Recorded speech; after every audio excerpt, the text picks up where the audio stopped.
Hello, great people. There is an emerging rumble in the presidency as Vice President Shettima is reportedly angry over the conduct of Seyi Tinubu, his overbearing nature, and the way and manner the President Bola Ahmed Tinubu has been handling the issue so far. The media have been reporting it. People are even beginning to make comparison. As you can see on your screen, people are beginning to make comparisons. Some are calling Seyi Tinubu acting president, some are calling him vice president, and this comparison is reportedly getting the vice president displeased. On this episode, I will tell you three things that is apparently getting the vice president to be displeased, and also we'll be looking at the role of Seyi Tinubu and whether the vice president can truly be displeased, assuming but not conceding that what the media is reporting is true, assuming but not conceding that the public debate about the comparison of Seyi Tinubu and Vice President Shettima is true. One thing we need to ask ourselves is that in the Nigerian presidential space,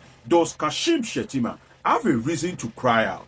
Does Kashim Shettima have a reason to be angry? And also, we need to look at it. People making comparison of Kashim Shettima and the son of the president, Seyi Tinubu, makes it worthy of discourse on a platform like this of Politing with Dr. Omosoladeji. Now, we will look at three things. Let us dive into it. The first one is the issue of the VP residence. The second one is the issue of the tax reform, then that of Seyi Tinubu. We'll be learning about power, politics, and interpersonal relations on this episode of Politing with Dr. Omosoladeji.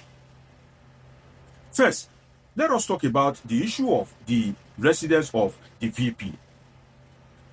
21 billion naira was reportedly spent on the residence of the vice president. And when the 21 billion was spent, Nigerians would have thought that such humongous amount of money that the vice president would have moved into that particular residence. But then the vice president is reportedly yet to move into that residence, allegedly on the premise that the security of that particular apartment may have been compromised. There are reports in the media that the vice president may be thinking that Bola Ahmed Tinubu and his boys may have compromised the security of that house, that they may have bugged the security and communication, infrastructure in that house, that they may be using it to spy on him. So, Vice President Kashim Shettima have reportedly refused to move into the house based on his own personal security concern. And what led to that? That brings me to the second issue that is, leading to an emerging rumble in the presidency, which is the issue of the tax reform. You will recall that President Bola Ahmed Tinubu sent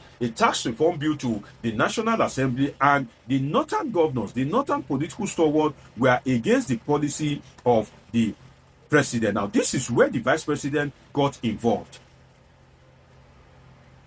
The northern political elite ran to the vice president, who is the leader of the Economic Council. And during the discussion, the vice president, the northern governors made input. They now made a proposal to the president that, okay, step down this bill and let further consultation in mind. But Bola Ahmed Tinubu said no. That no, let the bill go to the National Assembly. He knowing fully well that if the bill go to the National Assembly, that he would apparently have his way, that he will know how to maneuver his way in such a way that the bill will be passed. So the northern elite, they were looking up to Kashim Shettima to make a change, to be able to influence things, to make moves in such a way that it will favor the North. Kashim Shettima himself, being pro-North, he wasn't able to achieve that. Now, the third one is that of Seyi Tinubu. Lest I forget, it is that tax reform bill of 18 that reportedly made the vice president to be kind of like suspicious about that resident, that if he moves in, people that are kind of like coming to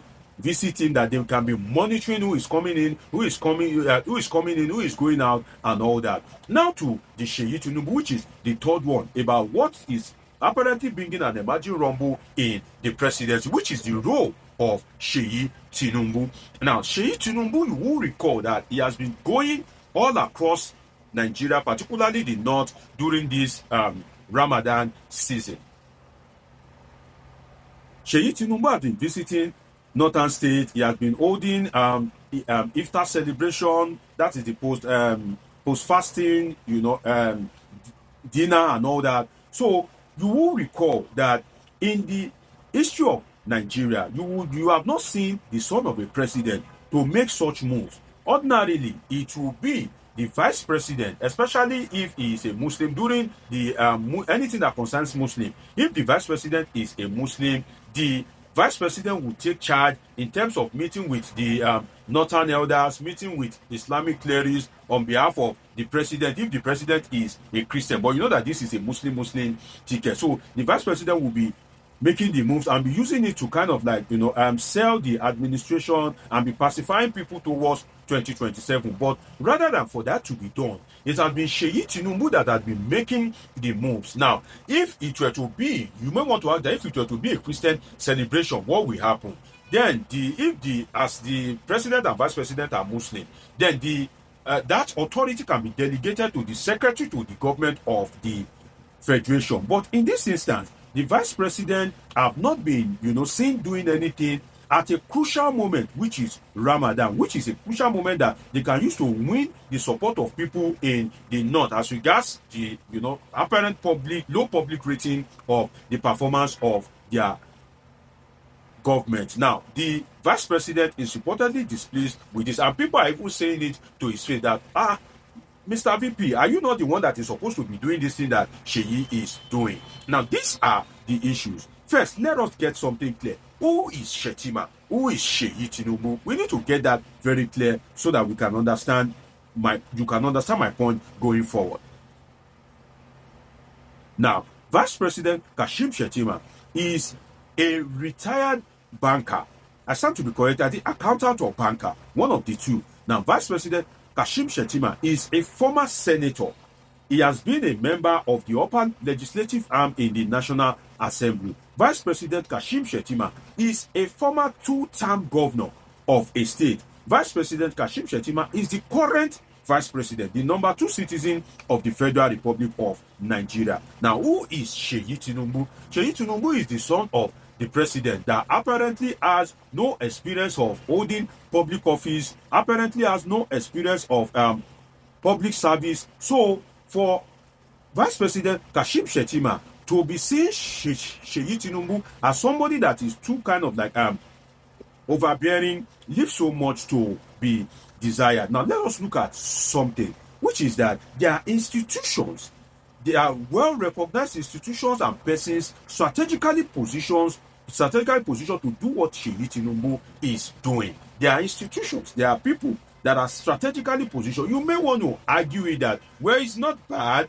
Seyi Tinubu is acting and is politically active. We should appreciate him that, a young person is interested in politics and all that. That is fine. And you may also want to share the view of people like Isaac Fayoshe, the junior brother of Peter Ayodele Fayoshe, who said that how many sons of a president have you seen sharing rice? How many sons of a president in Nigeria have you seen, holding iftar parties, trying to make political consolidation for his father? That is fine. But then I would like to touch on that of Isaac Fayoshe because he is from a political family. Is Isaac Fayoshe saying that his brother Peter Ayodele Fayoshe that did not involve his family, that did not let his family to play a front role when he was governor? Is he saying that his brother is unwise? Is he saying that his brother doesn't know how to rule by not allowing him Isaac or his son take a prominent role in government? Is he saying that his brother does not have the kind of like leadership skill to be able to lead right? Is that what Isaac is saying? But then, as I said, to my mind, Seyi Tinubu is trying, but I think that he should have known how to draw the line in such a way that it would be seen that he is overbearing, and even he needs some kind of like orientation, because when he went to a northern state and he said, my father is the best president in Nigeria, they keep coming for my father, the best president, Asiwaju Bola Ahmed Tinubu, that has generated a lot of controversy in the public space. Kashim Shettima, which is recorded in public office, would have known how to manage the stage so well in such a way that it may not have led to the controversy. Now, let us look at something that is quite important. Shettima, the vice president, cannot visit states that Seyi Tinubu has visited for the same purpose. You may want to argue that, Seyi Tinubu is going to this northern state. Does that stop the vice president from going to the states? He can also go as well. But the truth is that if Seyi Tinubu goes to the state and the security agencies are protecting him, he has entourage, he has visited some political stalwarts in the state that are elderly people, it will be politically incorrect. It will be politically immature. It will be politically stupid, if I can use that word, apologies, for Kashim Shettima to go to a state to perform a function that Seyi Tinubu, the son of the president, has already performed. It will not be right that Seyi Tinubu has gone to pay homage to, who is who in a state. He has held this Ramadan post fast party. Then Kashim Shettima will now go to the same state and now be meeting people and not no. It will be belittling of the vice president. But it is the vice president that would have been best for that. Even let's take an example for the Buhari presidency. As little as an empowerment program during the Buhari regime, trader money, farmer money, all this money that Buhari was sharing all over the place, it was the vice president that was assigned to, lead the sharing of the money. That's why you will see the vice president at the time, Professor Yemi Osinbajo, at the market, sharing money to market women. It's not that, the family of the president cannot take charge. And in the absence of the vice president, you will recall that it was the Minister of Finance, that lady, that was, taking that role. So you may want to imagine something, which is what is the source of the fund that Seyi Tinubu is using on all these trips and all these, sharing of palliatives and all. You may want to imagine that, is this Seyi Tinubu's money? Because if it is not Seyi Tinubu's money, if we have a functional legislature, that itself can put his father in problem. For the fact that Seyi Tinubu, as of today, is not an appointee of the president. He is not an elected official. It is only these two people that can spend government money. If you are an appointee of the president and the president has put you in a strategic position that you are to manage government money, so be it.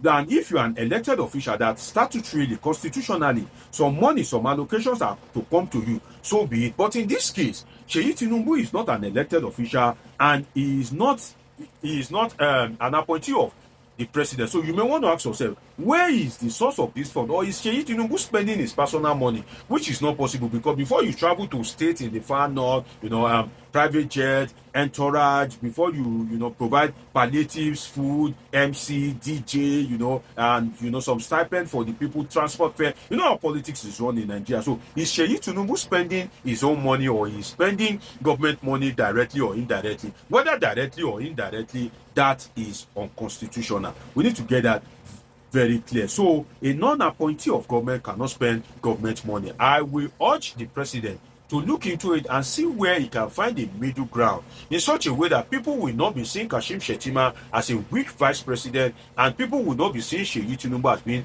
overbearing. Seyi Tinubu is good in the sense that he is, struggling to kind of like campaign for his father, make his father relevant, but that is solely the person that they hold the joint ticket together in the person of Vice President Kashim Shettima. Seyi Tinubu can run his race, he can run his show, but he should be very careful in such a way that it doesn't bring bad blood between the president and his deputy. Because whether anybody likes it or not, Kashim Shettima is the political nest of kin of Bola Ahmed Tinubu. I haven't run with him on a joint ticket. It's been an interesting time with all this episode of Politics with Dr. Moshola. If you do want to subscribe, turn on your notification button, catch up with my past videos, and of course I have great interesting videos coming your way. Till I see you again, always remember that I love you sincerely.